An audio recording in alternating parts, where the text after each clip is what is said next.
So, to talk a little bit about product pricing strategy, it's probably one of the most important decisions you're going to make regarding marketing and putting your product to market. When deciding how to put a price to it, you first have to think about the end consumer. Who are you targeting, and what makes up this person? What's their income level? How do they spend their money, and how much of their budget do they have to put towards this? What's the general spend? So once you know who you want to put it to, then it becomes the real important task of really understanding your company and your product. Before doing any pricing, the most important thing to do is to figure out what your cost is. Now, this is the cost of production, the cost of operations, and the cost of development for the product that you put into it thus far. And then you take that number and you divide it by a very conservative sales projection that will give you an idea of how much money you need to make and how many units you need to sell on an annual basis. You might realize that in order to be profitable, you have to put your product at a price point higher than you think it'll sell for. And this is what it comes down to, understanding the consumer.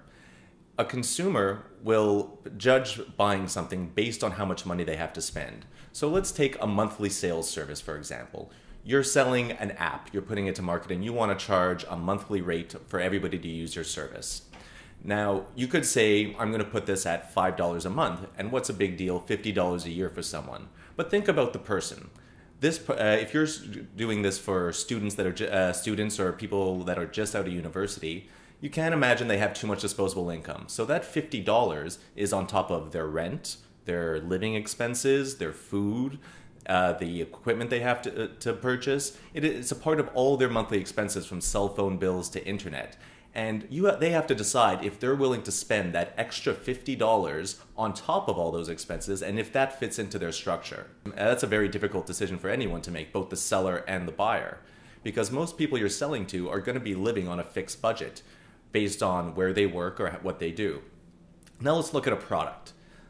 Let's take a great example. I used to work in a shoe store, so a lot of people used to come in and buy purses. Well, a lot of women used to come in and buy purses.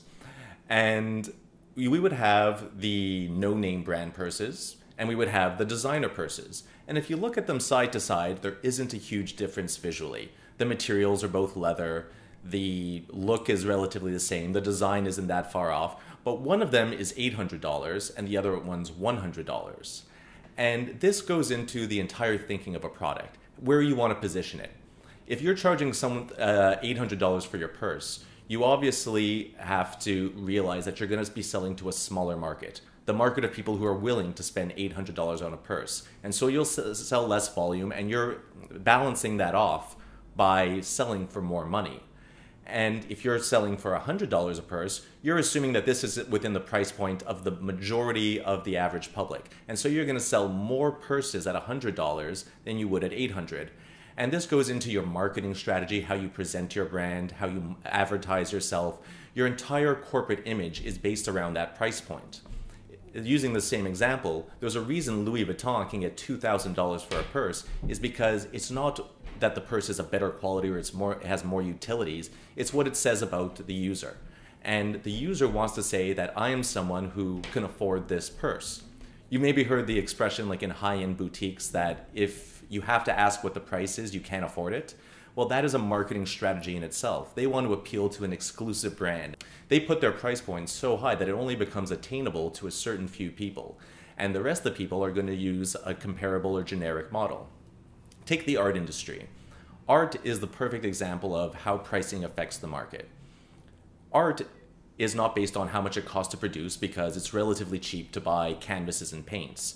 But it all comes down to what somebody is willing to pay for it.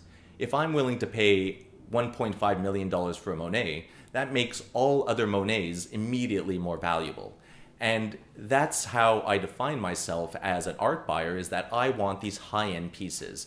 I'm not going to go buy from the corner gallery or buy the $250 prints in a coffee shop that are being presented. I want the Monet. And I can assess, and the market assesses a value for Monets based on what people are willing to pay for it. So when you're deciding what to do for your product, and what Publikit did, for example, when we wanted to decide what we should price our web packages at, is that we started asking people what you would pay for our service. And you're really looking to ask as many people as possible. You have to test it. You have to see what people are willing to spend to have your service. And if you come back with enough people saying, yeah, that seems perfectly fair, I would pay for that, that's entirely within my price point, then that's a really good indication from a variety of sources that you've hit a mark. If people are saying, oh, that's a little bit high, or I wouldn't want to spend on that, then you realize that you have to do something either in terms of your cost of production or in terms of your cost of operations to bring the price down. And it's actually scary that sometimes you can work so hard on developing a product and get it to the point of pricing in the market and realize that even though your product's amazing, nobody would spend that price point to make it profitable for the company to run and for people to own it. So when you have a product, understand the real cost for it, put everything in it, and a lot of those costs you can prorate over a few years, but make sure your projections meet your costs. And you also want to put a big enough buffer inside your pricing point that you can survive the highs and the low times. This is what we call a margin, how much money you make above the cost of the product. This isn't to be confused with pure profit, because if your sales go down, that margin also has to be there to get you through those slow periods. It has to balance you off through the entire year, and you want to figure that into every sale you make. So really, in summation, think about your costs, think about your client, think about your marketing strategy and how you want to present yourself, and then test your pricing with as many people as possible, and especially as many people within your target market as possible, to see if they are willing to spend it, and later on test that they actually would invest in your product at that price point.